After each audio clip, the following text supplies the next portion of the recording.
महर्षि दयानंद सरस्वती जी की अमर कीर्ति सत्यार्थ प्रकाश का हम सभी स्वाध्याय कर रहे हैं। अभी तृतीय समोल्लास चल रहा है और पिछले दिनों हमने 8 प्रकार के जो प्रमाण हैं उसमें पहला प्रमाण प्रत्यक्ष है, दूसरा अनुमान, तीसरा उपमान, चौथा शब्द, पांचवा ऐतिह्य, छठा अर्थापत्ति, सातवां संभव और आठवां अभाव प्रमाण है। इनमें से प्रत्यक्ष को और अनुमान को मैंने पढ़ा था। प्रत्यक्ष आँख के माध्यम से जो कुछ भी हम देखते हैं और उसके देखने से, कान के माध्यम से जो सुनते हैं और उसके सुनने से, नासिका के माध्यम से जो गंध ग्रहण करते हैं, त्वचा के माध्यम से स्पर्श जो करते हैं, छूते हैं किसी पदार्थ को, जिह्वा के माध्यम से जो स्वाद लेते हैं, तो इसके माध्यम से जो हमें ज्ञान प्राप्त होता है उस ज्ञान में कहा कि अव्यपदेश्य, अव्यभिचारी और व्यवसायात्मक यानी निश्चयात्मक ज्ञान हमें जिस विषय वस्तु का प्राप्त रहता है, इसमें कोई भ्रम नहीं रहता है। तो ऐसे ज्ञान को, ऐसे प्रमाण को कहते हैं प्रत्यक्ष प्रमाण। फिर दूसरा है अनुमान प्रमाण। अनुमान प्रमाण में बताया कि जो प्रत्यक्ष पूर्वक पहले कभी मैंने देखा था उसके किसी एक भाग को देख के मैं समझ लेता हूँ कि वही पदार्थ है। कहते हैं प्रत्यक्ष पूर्वक अर्थात जिसका कोई एक देश व संपूर्ण द्रव्य किसी स्थान व काल में प्रत्यक्ष हुआ होगा, हो सकता है पहले से कुछ प्रत्यक्ष हुआ हो, उसका दूर देश में सहचारी एक देश के प्रत्यक्ष होने से अदृश्य अवयवी का ज्ञान होने को अनुमान कहते हैं। अब किसी आदमी को थोड़े देर पहले मधुबनी में देखा और फिर थोड़ी देर बाद बेनीपट्टी में देखा, तो अनुमान कर सकते हैं ना हम कि वहाँ से ये चल के आया होगा। अभी अनुमान करो कि बस से आया कि साइकिल से आया कि पैदल आया, ये अनुमान किया जा सकता है। लेकिन आया है तो चल के ही आया है, ये अनुमान। अब इसको कहते हैं कि अनुमान प्रमाण 3 प्रकार के हैं। एक है पूर्ववत। क्या है? पूर्ववत। दूसरा है शेषवत। दूसरा क्या है? शेषवत। और तीसरा है सामान्य तो दृष्ट।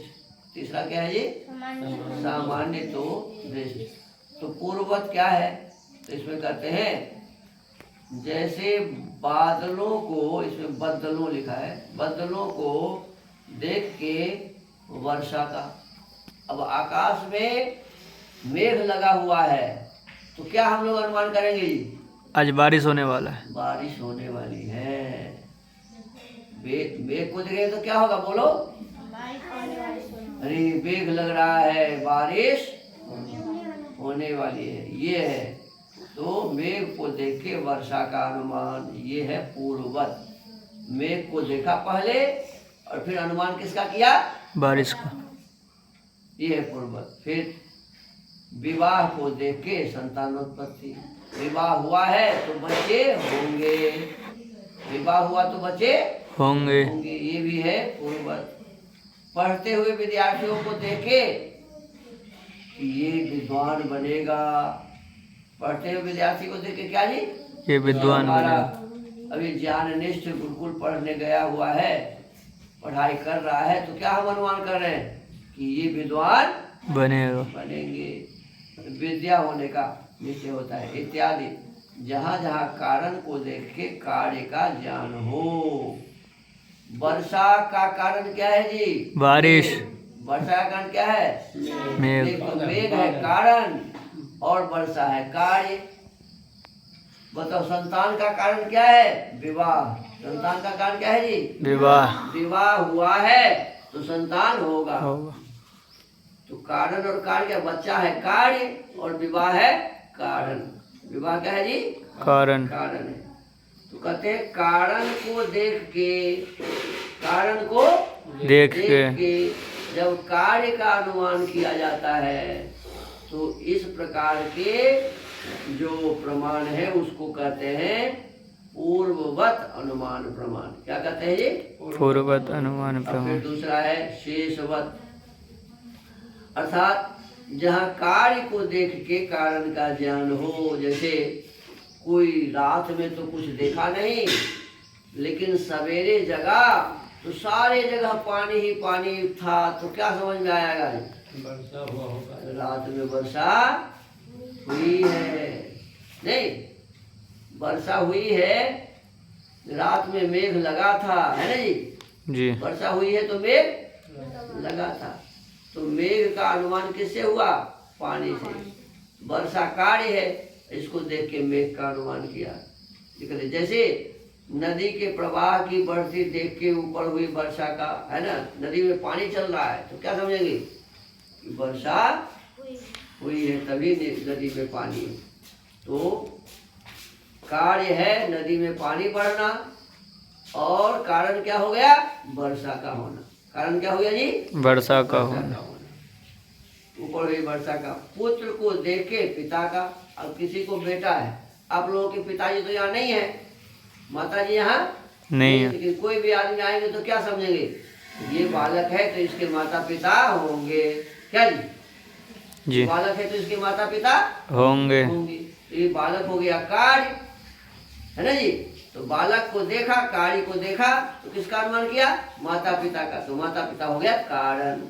माता पिता था तभी तो संतान हुआ, तभी तो बालक हुआ।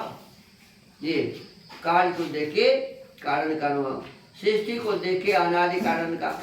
अब सृष्टि है, संसार बनी है, इसका मतलब सत रज तम पहले था। सत रज तम पहले था। प्रकृति थी, उसी प्रकृति से ही संसार बना है। सृष्टि को देख के अनादि कारण का, तथा कर्ता ईश्वर का, और ये बनाने वाला कोई है ना जी? इस संसार को बनाने वाला कोई है। तो इस संसार के कर्ता उस परमेश्वर का ज्ञान होता है, और पाप पुण्य के आचरण को देख के सुख दुख का ज्ञान होता है। देखो, हम यदि पाप करेंगे तो क्या होगा जी? पाप का फल क्या होगा? बुरा। दुख होगा। हम पुण्य करेंगे तो इसका फल क्या होगा? अच्छा। सुख होगा। तो पाप को देख के ये अनुमान करना कि इसको जरूर आने वाले समय में दुख होगा। मेरा एक भतीजा है, उस भतीजा को क्या हो गया जानते हो? अब गले में कैंसर हो गया। क्यों हो गया?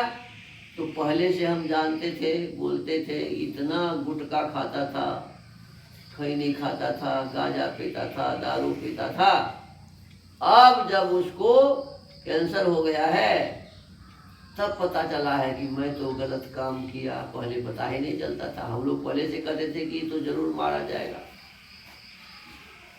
अब ये समझ लो कि इस प्रकार से यदि मान लो पहले जो गलत काम किया वो है कारण, और उसी का फल क्या मिला?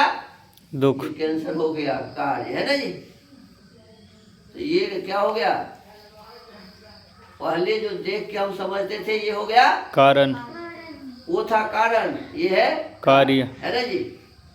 और अभी कार्य माने अभी वो कैंसर हो गया तो क्या समझते हैं? किसने पाप किया, गलत चीज खाया, खाया।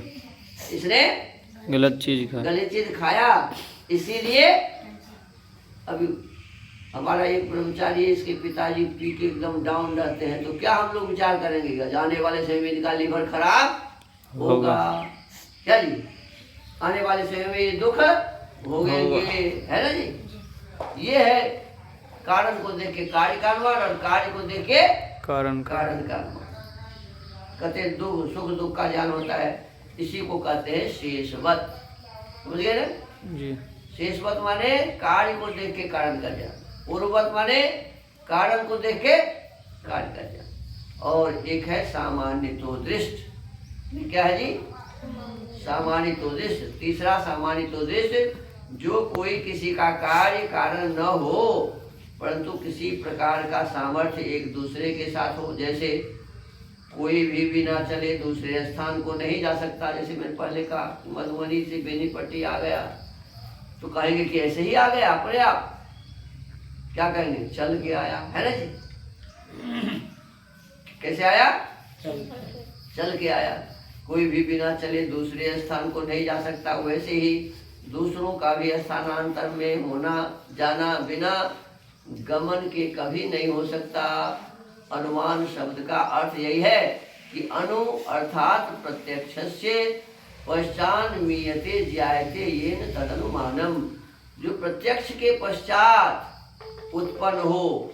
जैसे धूम के प्रत्यक्ष देखे बिना अदृश्य अग्नि का ज्ञान कभी नहीं हो सकता।